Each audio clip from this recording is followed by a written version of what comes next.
This video is going to show you how to add features to your pinch pot to turn it into the lid of your Canopic jar. So you can see I've got my jar here with my pinch pot lid. I've also got a chunk of clay and my clay tools. And the first thing that I'm going to do is I'm just going to make sure that my lid fits my jar. And I'm just going to squeeze it in to make sure that those circumferences are exactly the same. Then I'm going to grab my rubber kidney and I just want to smooth the surface of that pinch pot. You need to be very careful here so that you don't change the shape of your pinch pot. Just very gently smooth the surface to get all of those bumps out of it. And we just want to neaten it up, ready for our features. So I've got my design here and you can see I've got a front view and a side view. That's going to help me with the next bit. So I'm going to work with this chunk of clay and just make sure that there's no big cracks or divots that you can see. Just going to smooth all of that before I start. I'm just going to attach that ball of clay to the front of my lid. Remember, when you attach two pieces of clay, you must scratch and slurry. So use your fork and your water, really rough up both sides of the clay that is attaching so that they stick nicely and they don't fall off later on. So I'm just going to attach that piece of clay to the front of my lid, and that's going to form the muzzle of my dog. You can see that I am smoothing that clay in order to make that join disappear. So now that I've got it attached, I'm going to have a look at that shape. I'm going to compare it to my design and see how close it is. At this point, it's about getting that basic shape.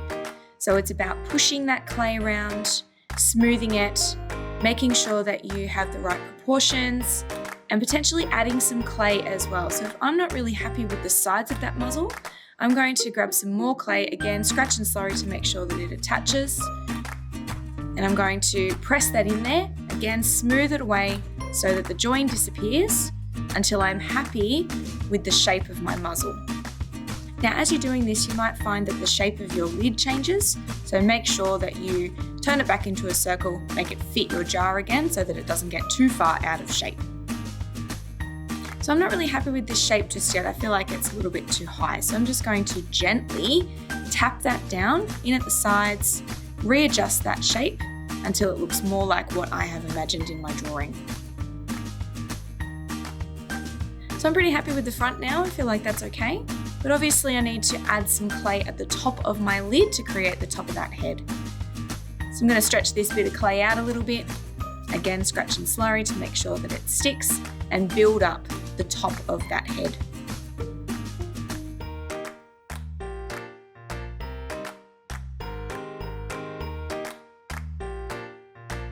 So you always want to be checking that you're not distorting the shape of your lid too much. Keep it a circle, make sure it fits your jar. And you can sit it on there. You're just going to smooth and shape and press that clay until you've got the basic head of your human or animal form, ready to move on to other features. Now, I'm pretty happy with that shape overall, but I've noticed that I've got this little bit at the back. I've got some really soft clay here, and when your clay is really, really soft, you can actually smooth it on and smear it on rather than scratching and slurrying. So if you've only got a really small area to build up, then you can smear it on the way that I am here, making sure that it goes really, really thin and really smooth. You can only do this with really, really soft clay, really fresh clay. If it's slightly firm or slightly hard, make sure you scratch and slurry. So I'm just going to build up little sections with that really soft clay until I am 100% happy with the shape of my head.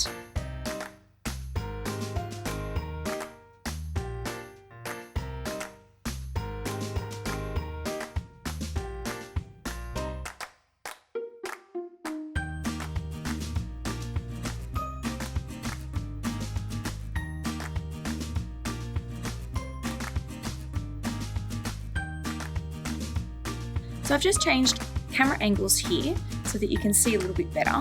So you can see that I've got the basic shape of my head done, and I'm going to move on to these features, the nose and the ears.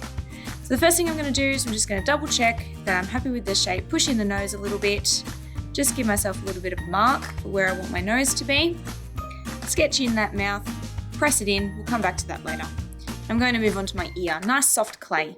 Now sometimes it's easier, rather than cutting out a shape, to actually mold it in your hand. An ear is kind of a triangle shape, but it's a little bit organic, it's a little bit uneven. I'm going to smooth any cracks that form in my clay straight away. And I'm not going to stick that on just yet, I'm just checking the size and the shape, make sure I'm happy with it. I don't stick it on because I need to make 2 of them. But I'm going to take a shortcut with the second one. I'm going to get some clay, I'm going to flatten it out with the heel of my hand, making sure that my clay is the thickness of a finger. And I'm just going to cut around that one. That's the easiest way to get it pretty close. Now remember, these are the same shape, but ears are actually opposite. They point different directions. Make sure they're roughly the same size and shape. Smooth the edges, and you're ready to stick them on.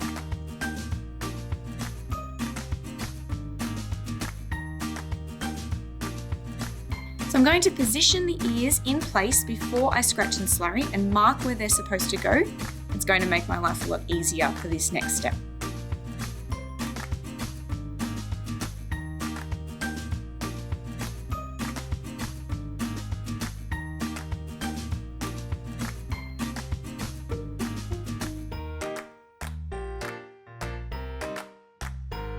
So once I've got my ears attached, sometimes it's easier to use a tool rather than your finger to make that join disappear. Remember to do front and back. Don't push in the clay too much, you just want to smooth that edge. Now you can see that I've got them attached, and now we have to shape them. So you can actually pinch down the edges of your ears a little bit thinner. You can see this one's a little bit too thick.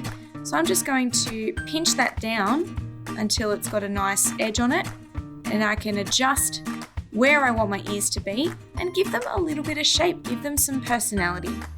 My dog's ears are usually folded over, so that's what my Canopic jar is going to look like. So now we're ready to move on to the nose.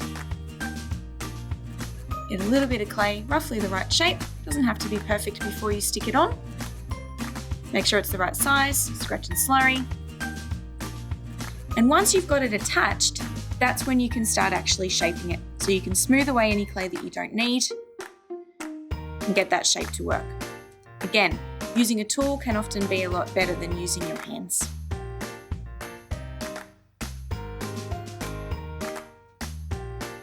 Now remember that we have lots of different tools available to us. This one's going to help me do the nostrils on my dog's nose. Use the right tool for what you're trying to achieve. So now I'm ready to move on to the mouth. I'm going to use a wooden tool to press into that clay rather than just carving into it. I'm actually going to press in and form the shape of her lips, rounding that clay with a round tool to create the shape that I want.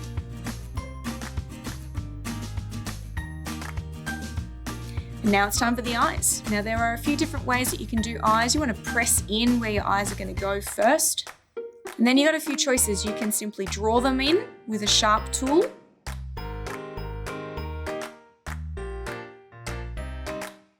Or you can go one step further. You can get a ball of clay, make sure it's the right size. When you're scratch and slurrying something so small, you can just use a little carving tool instead. Make sure you get lots of water in there. And you can press that sphere onto your lid to create that eyeball shape. It's important that you use the same size ball of clay for both eyes so that one isn't bigger than the other. Now the edges of those eyeballs and those joins are best done with a curved wooden tool so that you don't flatten them too much. You still want them to stand out. And from there, you can then carve the pupil,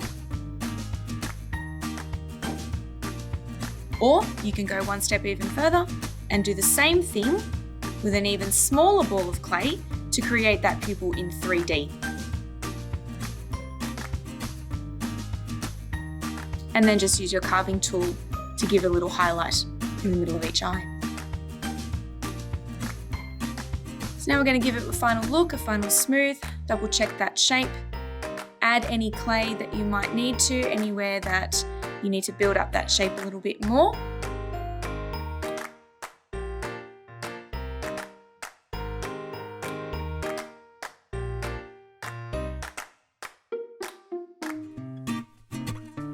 You're going to smooth that surface, get rid of any bumps or cracks that you might be able to see, make your features stand out.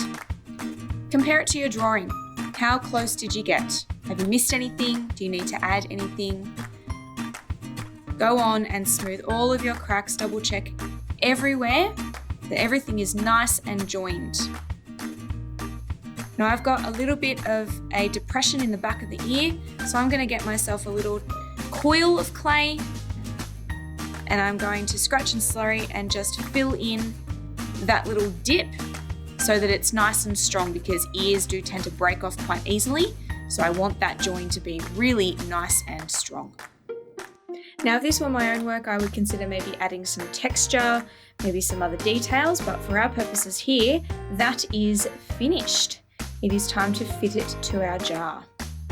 So before we try and fit our lid, we need to make sure that the top circumference of our jar is nice and neat and tidy. And to do this, I'm going to start with what we call a ribbon tool. Now you need to be very careful with these.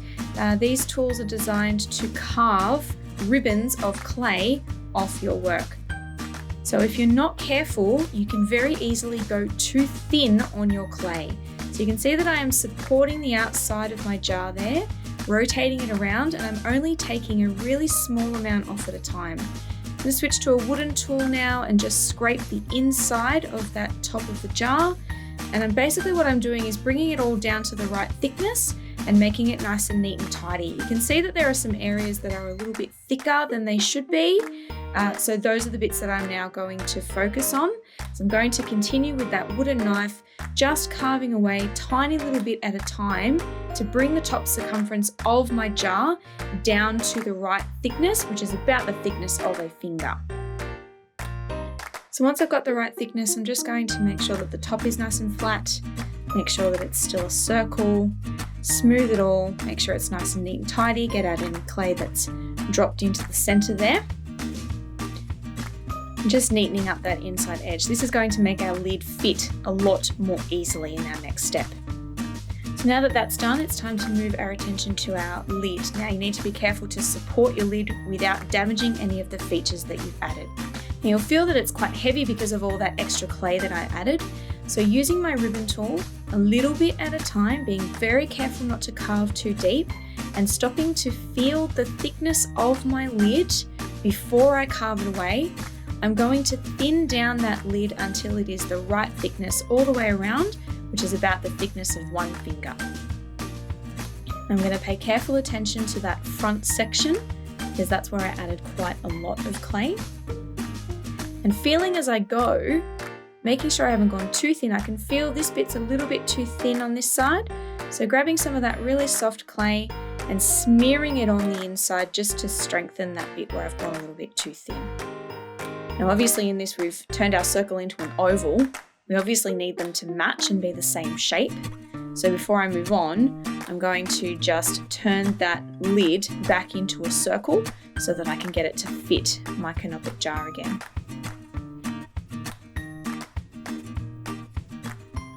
So now that it's the right shape again and it fits, we are going to add a lip around the inside of that lid to hold it in place. And to do this, we're going to make a coil.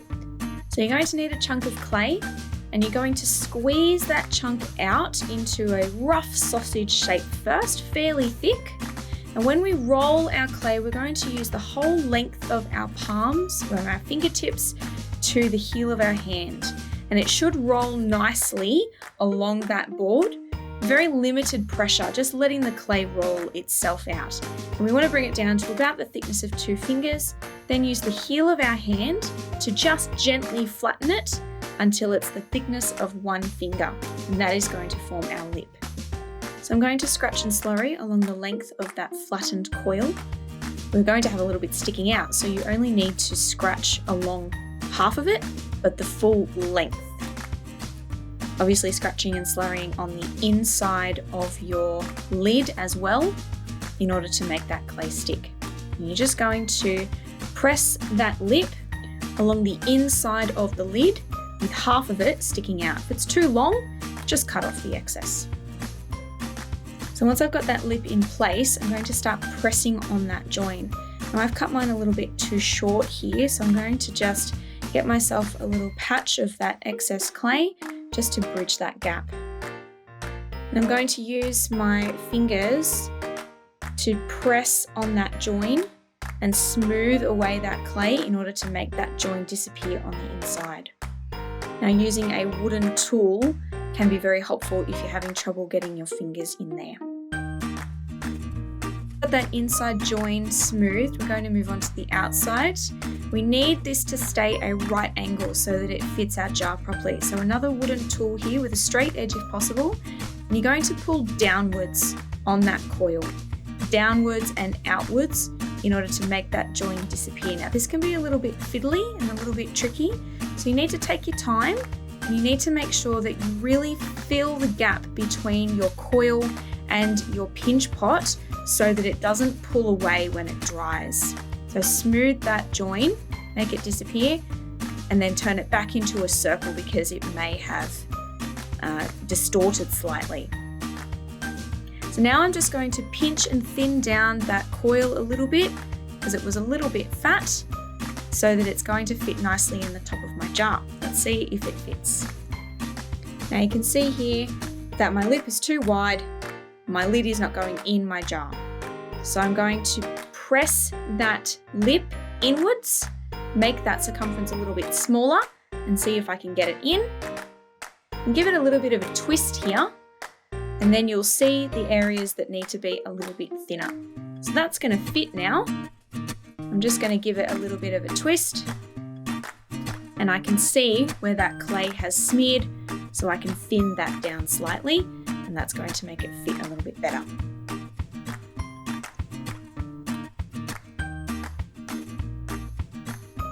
Just smooth that clay as you go as well, and that'll make it fit nicely. Now let's see if it fits. Goes in nicely, moves freely. Perfect. A few little adjustments on my ears because they did get a little bit flattened through that process. Smooth any nicks that you may have put in the surface. Make sure it fits nicely. Now I've flattened my eyes a little bit throughout that process, so you may need to come back in and fix little details like that once you've got your lip finished. And that's it. We're done.